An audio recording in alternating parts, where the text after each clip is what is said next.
Indian foreign secretary विनय मोहन साहब आज बांग्लादेश पहुंच रहे हैं और उनके इस दौरे के हवाले से कुछ रोज पहले ब्रॉडर व्यू के अंदर मैंने बात की थी और आपको बताया था कि ये इनका जो टूर है थोड़ा सा अनयूजुअल है, क्योंकि पहले ये टूर इनका होना था 20 अप्रैल को और बिना कोई रीजन बताए इंडिया ने ये जो टूर है इनका कैंसिल कर दिया था। उसके बाद ये आज आ रहे हैं वहां पर बांग्लादेश के अंदर। और उस एपिसोड के अंदर मैंने आपको बताया था कि इनके दौरे के दो तीन मकसद हैं। एक तो इनका मकसद ये है कि वो जो बांग्लादेश की प्राइम मिनिस्टर का दौरा होना है इंडिया के अंदर उसको जरा फॉर्मलाइज करना है, शेड्यूल बनाना है, सारा कुछ करना है। लेकिन इसके अलावा चाइना के हवाले से भी इंडिया के बहुत सारे कंसर्न्स हैं जिनको ये आकर डिस्कस करेंगे बांग्लादेश के अंदर।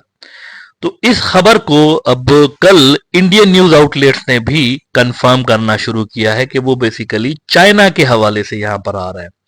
द हिंदू ने रिपोर्ट किया है, इंडिया का बड़ा अखबार है, कि foreign secretary to visit Bangladesh talks में फीचर चाइना। असल मसला यह है, उनकी यहां आने का जो असल रीजन है वो भी यही है और उनका जो डिले हुआ था दौरा उसका भी रीजन चाइना था। और शेख हसीना जो कि जून में इंडिया जाना चाह रही थी लेकिन इंडिया ने उनसे कहा कि आप जुलाई के अंदर आइए, तो उस डिले का मकसद भी चाइना ही है। असल में ये सारी जो डेवलपमेंट्स हो रही हैं ये चाइना को लेकर इंडिया कर रहा है। द हिंदू कहता है कि Vinay Mohan Kwatra is likely to review bilateral relations as Bangladesh has already drawn attention in India because of planned military exercise with the Chinese forces. Sheikh Hasina के आने वाले जो दौरा इंडिया है उसके अंदर भी और विनय मोहन के इस मौजूदा दौरे के अंदर भी एक प्रोजेक्ट ऐसा है जिसपे खास तौर पर बातचीत होने जा रही है। बातचीत क्या होने जा रही है? इंडिया असल में बांग्लादेश से ये रिक्वेस्ट करने जा रहा है कि उस प्रोजेक्ट को खत्म करें आप। अच्छा, वो 2020 से लेकर प्रोजेक्ट जो है वो पाइपलाइन में पड़ा हुआ है और उस पे जो काम है थोड़ा सा स्लो हो रहा है बिकॉज जियो पॉलिटिकल कॉम्प्लिकेशन हैं बांग्लादेश के लिए। इंडिया और चाइना की राइवलरी इसमें इन्वॉल्व है, कोल्ड वार एक तरह से। तो बांग्लादेश उसको मैनेज करने की कोशिश कर रहा है लेकिन इंडिया इस प्रोजेक्ट के ऊपर असरअंदाज होकर तो उसको बंद करवाने की कोशिश कर रहा है। वो कौन सा प्रोजेक्ट है? इसके लिए द हिंदू की आप जरा ये स्टोरी देखें कि India has been cautiously watching China's investment plans in Bangladesh that include a multi-million dollar dredging and development project which envisions to turn the Tista into a zone of economic activity. The project came into focus in 2020 and ever since has been a concern for India as it is being planned near the strategically important Siliguri corridor and the northeastern states. अब देखें यहां पर India को सोचना पड़ेगा कि एक चीज अगर बांग्लादेश के नेशनल इंटरेस्ट में है, इकोनॉमिकली ये बड़ा अच्छा प्रोजेक्ट है, यानी इससे हजारों लोगों को जॉब्स मिलेंगी। ये जो तीस्ता का ये वाला जो प्रोजेक्ट जो कि चाइना को मिला हुआ है, हजारों बांग्लादेशियों को जॉब्स मिलेंगी और बांग्लादेश की इकोनॉमी बूस्ट होगी। बांग्लादेश की जो खाली पड़ी हुई ऐसे जमीन है तीस्ता के पास वो भी यूटिलाइज हो जाएगी। तो इसमें इंडिया को आपत्ति होनी नहीं चाहिए वैसे, लेकिन वो कह रहे हैं कि नहीं, ये जो है ना सिलीगुड़ी कॉरिडोर के पास है तो इधर अगर चाइनीज बैठेंगे तो ये हमारे ऊपर सर्विलेंस करेंगे और सिलीगुड़ी कॉरिडोर के ऊपर इनकी नजर होगी। Now this is very lame excuse I would say.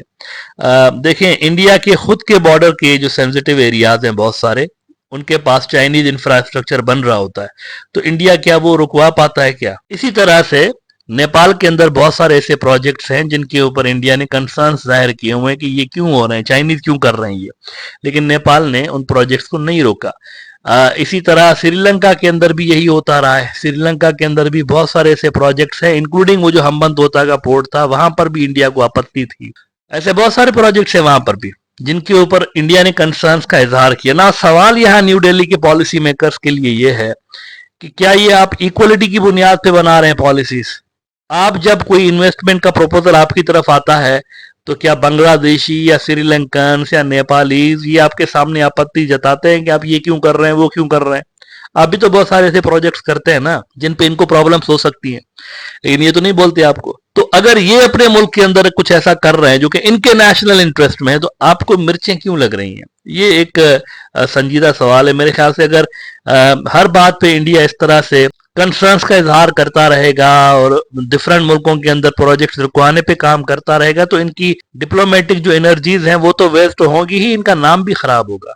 और वो जो बिग ब्रदर वाली छाप इनके ऊपर लगी हुई है वो नहीं उतरेगी। मतलब इंडिया के ऊपर ये है ना, नेपालीज कहते रहते हैं ये हमें रोटी बेटी का रिश्ता क्यों बोलते हैं। नेपाली डिप्लोमेट्स आज तक कहते रहते हैं कि ये हमारे लिए कहते हैं कि हमारा नेपाल के साथ रोटी बेटी का रिश्ता है। तो वो कहते हैं क्यों कहते हैं भाई, रोटी बेटी का रिश्ता क्यों कहते हैं आप, इक्वलिटी की बात करें।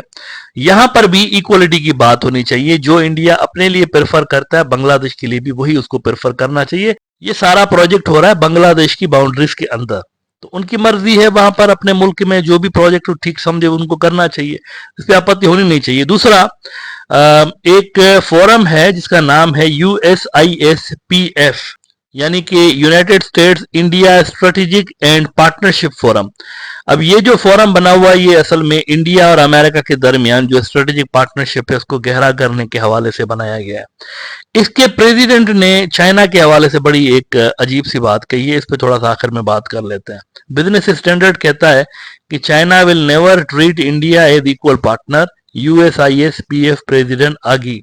अब देखिए ये कितनी अजीब बात है। वो कहते हैं कि कभी भी चाइनीज जो हैं वो इंडिया को इक्वल पार्टनर के तौर पर कंसीडर नहीं करेंगे। लेकिन अगर आप चाइनीज स्ट्रेटेजी देखें रीजन के अंदर, तो हर मुल्क के साथ उन्होंने इक्वलिटी की बुनियाद पर ही डील किया हुआ है।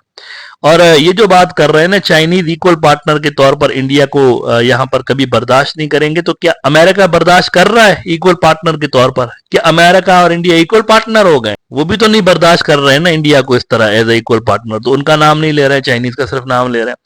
और दूसरी, इस भाई साहब ने बात की हुई है कि Chinese do realise that, so what they are doing is a thousand cut strategy. They moved 100,000 troops on the border. India has to move another 100,000 troops, so it's eating into the capital defense budget, spending less on capital investment and more on operation. That's the Chinese strategy. Wrong. ये गलत है, Chinese strategy नहीं है। ये जो सारा deployment का pattern है ये किसने स्टार्ट करवाया है? सबसे पहली बात है ना कि चाइना ने खुद स्टार्ट किया है, मोदी ने स्टार्ट किया है ना भाई। किसने आर्टिकल 370 किसने हटाया लद्दाख से? चाइना ने तो नहीं बोला था। ये सारी डिप्लॉयमेंट तो वहां से शुरू हुई है ना। असल में तो इसका जो रूट कॉज अगर आप देखना चाहें, ये जो सारी डिप्लॉयमेंट्स हैं वो तो खुद मोदी सरकार है।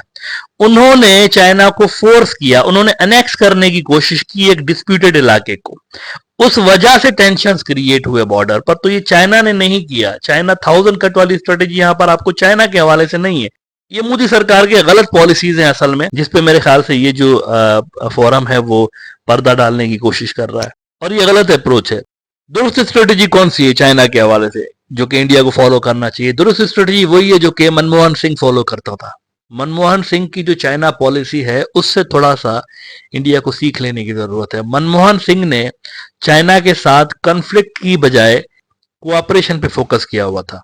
यानी वो इंडिया की जो डेवलपमेंट इंडिया की हो रही थी मनमोहन के दौर में, इंडिया की सिग्निफिकेंट किस्म की डेवलपमेंट हो रही थी। रिफॉर्म्स असल में वही तो लोग लेकर आए थे। ये जो आज अगर इंडिया की इकोनॉमी आपको किसी शेप में नजर आती है तो ये मोदी ने की है क्या?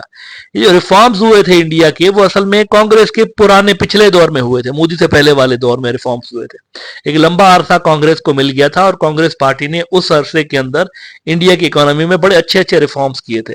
और उस पॉलिसी के अंदर किसी मुल्क के साथ इंक्लूडिंग पाकिस्तान कन्फ्लिक्ट नहीं नजर आता आपको।